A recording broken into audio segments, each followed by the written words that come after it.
Hello, അങ്ങനെ ഞങ്ങൾ surprise വിസിറ്റായിട്ട് നാട്ടിലോട്ട് വന്നിരിക്കുകയാണ്. എൻ്റെ അനിയത്തിയുടെ കുട്ടീനെ കാണണം എന്നുള്ള കുറേ കാലത്ത് ആഗ്രഹമായിരുന്നു. അതിന് വേണ്ടിയിട്ടാണ് ഇപ്പോൾ നമ്മൾ വന്നിരിക്കുന്നത്. ഇത് ഞങ്ങളുടെ റോഡാണ്, പക്ഷെ മഴ കാരണം തോടായിരിക്കുകയാണ്. ഞങ്ങൾ മാത്രം ഏരിയയിൽ താമസിക്കുന്നുള്ളത് കൊണ്ട് കണ്ടോ തീരെ മെയിൻറ്റൈൻഡ് അല്ല. ജാൻമീൻ ഇവിടെ ഇപ്പോൾ രാവിലെ ഇന്ന് മഴയില്ല. ഇന്ന് കളക്ടർ അവധി പ്രഖ്യാപിച്ചതുമായിട്ട് സ്പെഷ്യലായിട്ട് ഇന്ന് മഴയില്ല. അപ്പോൾ ജാൻമീൻ നല്ല രീതിയിൽ കളിക്കുകയാണ്. മോനിക്ക ലവ് യു മോനിക്ക അങ്ങോട്ട് അവിടെ പറ്റുക സോണിക്ക്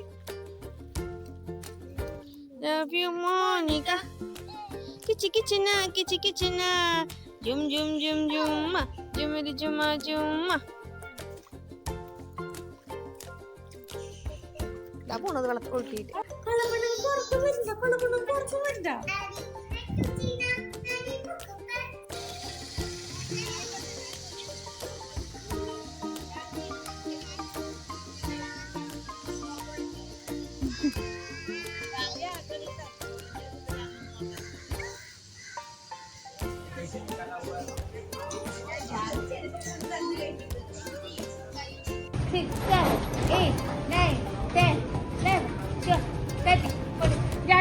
കന്നഡയിലും പറഞ്ഞ നമ്പർ പറഞ്ഞ പറ അത് ഹിന്ദി കന്നഡ പറ ഒന്ന് ആ ഉറക്കം പറ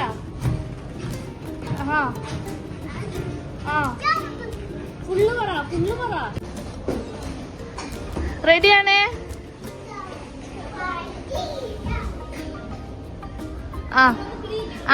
ഉണ്ട് നീ മിണ്ടാതെ വാടി വാങ്ങണ്ട് ദൈവം കാത്തോളൂ ഇത് വന്നോ വാതി 1 2 3 ഒഴുകടിയേ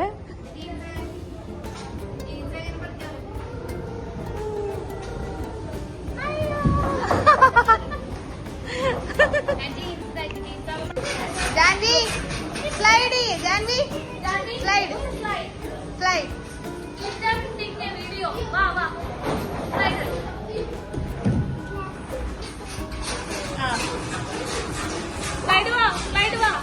ഇടി മകടിയാന കിട്ടി ചലോ ചായ ജമ്മ കിട്ടി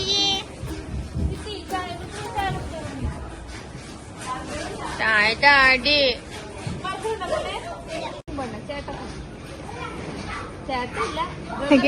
അതാണ് മറ്റോള് ഒന്നോള്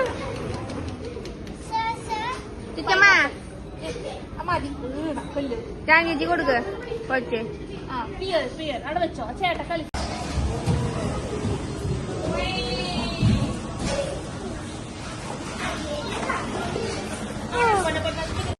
അതിനുശേഷം ഞങ്ങൾ ഫുഡ് കഴിക്കാൻ വേണ്ടിയിട്ട് അവിടുത്തെ ഫുഡ് കോർട്ടിൽ പോയി. അതിൽ അല്ലാത്ത നല്ല ഫുഡൊന്നും കിട്ടില്ല കേട്ടോ. നമുക്ക് തലശ്ശേരി ബിരിയാണി, സ്പൈസ് ഇല്ലാത്ത ബിരിയാണി എന്നൊക്കെ പറഞ്ഞിട്ട് ഒരു രസമല്ല, ബിരിയാണിയുടെ ടേസ്റ്റ് ഇല്ലാത്തൊരു ബിരിയാണിയൊക്കെ നമുക്ക് കിട്ടി. ആകെ എനിക്ക് ഒരു സ്ഥലത്ത് അശോക വെച്ചിട്ടുള്ള ഫുഡ് കോർട്ടിൽ ഇഷ്ടമുള്ളത് അവിടെ ഒരു വെജ് റെസ്റ്റോറൻ്റ് ഉണ്ട്. അതും പിന്നെ മെക്ഡൊണാൾഡ്സും KFC ഒക്കെ പിന്നെ അവരുടെ സ്റ്റാൻഡേർഡ് എവിടെയാണ് കീപ്പ് ചെയ്യുമല്ലോ. അല്ലാതെ ഫുഡ് ഓപ്ഷൻസ് നല്ല ടേസ്റ്റി ഫുഡ് ഓപ്ഷൻസ് കുറവാണ് കേട്ടോ.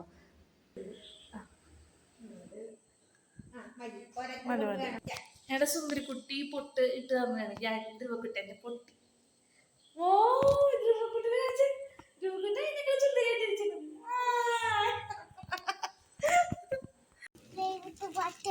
No baby, no playing with water. Floating time. Huh? Floating time. No floating. See Janvi, it's raining heavily.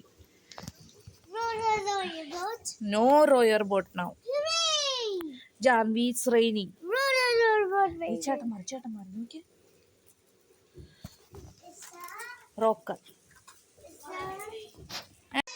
ജാൻവിയുടെ പഴയ ഫോട്ടോകളും നോക്കിയിട്ട് അയവർക്കാണ് കേട്ടോ. ചെറുപ്പത്തിൽ അവളുടെ ഫോട്ടോസ് വീഡിയോസ് നോക്കിയിട്ടിരിക്കുകയാണ്. ഇത് എൻ്റെ അനീത്തിയുടെ കൊച്ചിൻ്റെ കുറച്ച് ടോയ്സ് എടുത്തുകൊണ്ട് വന്നാൽ ഞങ്ങൾക്ക് ലാസ്റ്റ് നിമിഷം തീരുമാനിച്ചാണ് ഞാൻ ഒപ്പം വരുന്നത്. അപ്പോൾ അതിനകത്തേക്ക് ടോയ്സ് ഉണ്ടായിരുന്നില്ല. അപ്പോൾ അവൾക്ക് കളിക്കാൻ വേണ്ടി ടോയ്സ് കൊണ്ടുവന്നേക്കാണ് കേട്ടോ.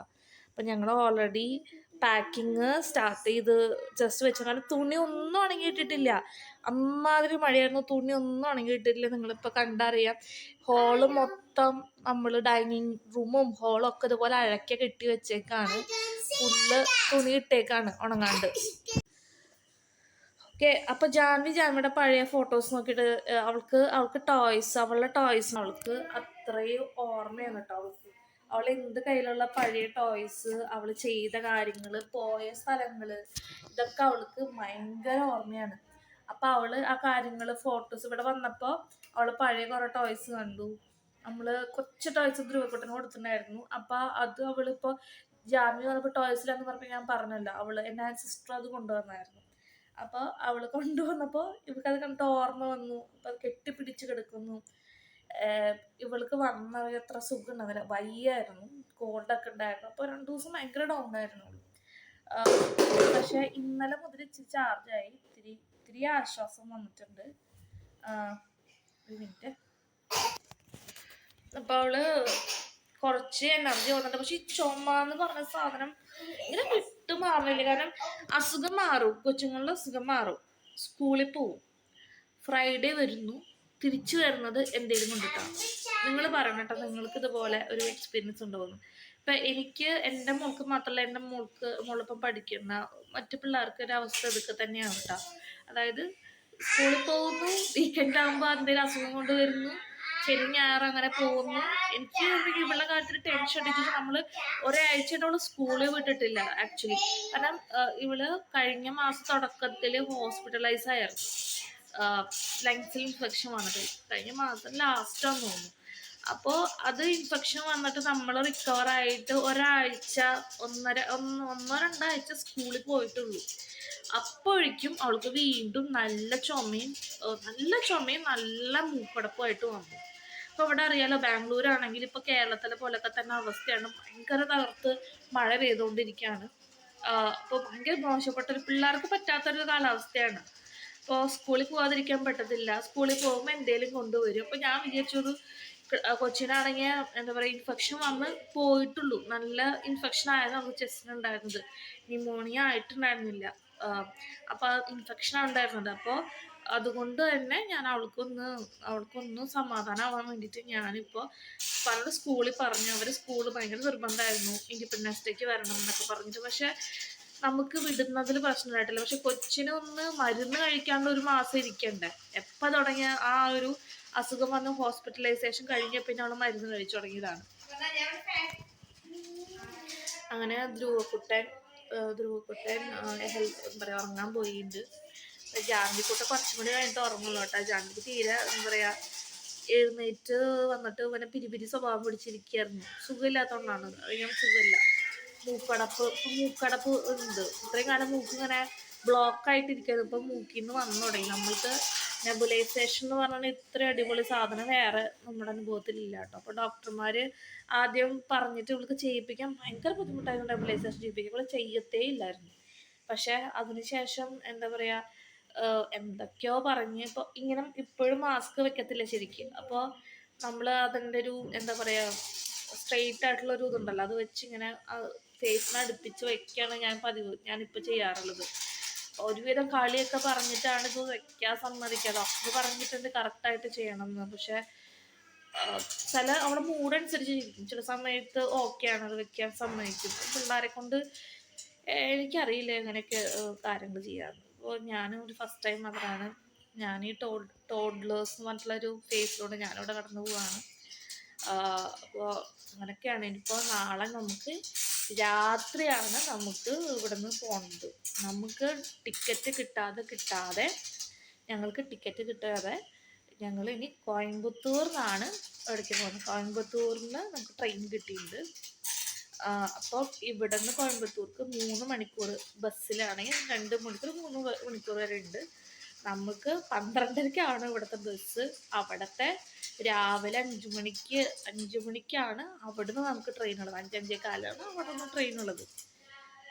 അപ്പോൾ ഞാനിപ്പോൾ വിചാരിക്കാം മഴ വെച്ച് ബ്ലോക്ക് ഇതിൽ 1.5 മണിക്കൂർ വ്യത്യാസമാണ് നമ്മൾ അവിടെ റീച്ച് ആവുന്ന ടൈമിലും അതുപോലെ തന്നെ ട്രെയിനിൻ്റെ ടൈമിലും ആയിട്ടുള്ളത്. അങ്ങനെ പോകാനുള്ള ദിവസം എത്തി. ഞാൻ വേഗം പുറത്ത് പോയിട്ടൊന്നും പ്രത്യേകിച്ച് മഴയൊന്നും ഉണ്ടായിരുന്നില്ല. വേഗം പുറത്ത് പോയി കുറച്ച് ബാംഗ്ലൂരിലുള്ള ഷോപ്പിംഗ് ഒക്കെ ചെയ്ത് ഞാൻ വന്നു. പിന്നെ എൻ്റെ അനിയത്തിയുടെ ഹസ്ബൻഡ് അവൻ വന്നു ഞങ്ങളെ ഡ്രോപ്പ് ചെയ്യാൻ വേണ്ടിയിട്ട്. ഞങ്ങൾ KSRTC ബസ് സ്റ്റാൻഡിൽ നിന്ന് തൃശ്ശൂർ KSRTC ബസ് സ്റ്റാൻഡിലായിരുന്നു കോയമ്പത്തൂർക്കുള്ള ബസ്. അവിടെ നല്ലൊരു വെയിറ്റിംഗ് ഏരിയ ഉണ്ടായിരുന്നു. 20 റുപ്പി പെർ ഹെഡ് കൊടുത്താൽ മതി. നൈറ്റ് ടൈമൊക്കെ നമുക്ക് ഫാമിലി ആണെങ്കിൽ ഫീമെയിൽസിനായാലും സേഫായിട്ടിരിക്കാം. അങ്ങനെ ഞങ്ങൾ കോയമ്പത്തൂർ റെയിൽവേ സ്റ്റേഷന് അവിടെ പോയി. പിന്നെ വീഡിയോ ഒന്നും എടുക്കാൻ പറ്റിയില്ല. ഫുള്ള് സ്ലീപ്പിയും ടയേർഡായിരുന്നു അതിന് ശേഷം. പക്ഷെ ഒരു കാര്യം ഞാൻ നോട്ടീസ് ചെയ്ത്, കോയമ്പത്തൂർ റെയിൽവേ സ്റ്റേഷൻ ഒരുപാട് ക്ലീനാണ്. ഒരു ബാഡ് സ്മെല്ല് പോലും ഞാൻ എവിടെ നിന്ന് കിട്ടിയില്ല. നമുക്ക് നമ്മുടെ റെയിൽവേ സ്റ്റേഷനൊക്കെ ആണെങ്കിൽ ഭയങ്കര അറപ്പ് തോന്നും. അങ്ങനെ ഒരു സിറ്റുവേഷനേ അവിടെ ഉണ്ടായിരുന്നില്ല. പിന്നെ ജാനു ഒരുപാട് എൻജോയ് ചെയ്തിട്ടാണ് ബസ് യാത്ര.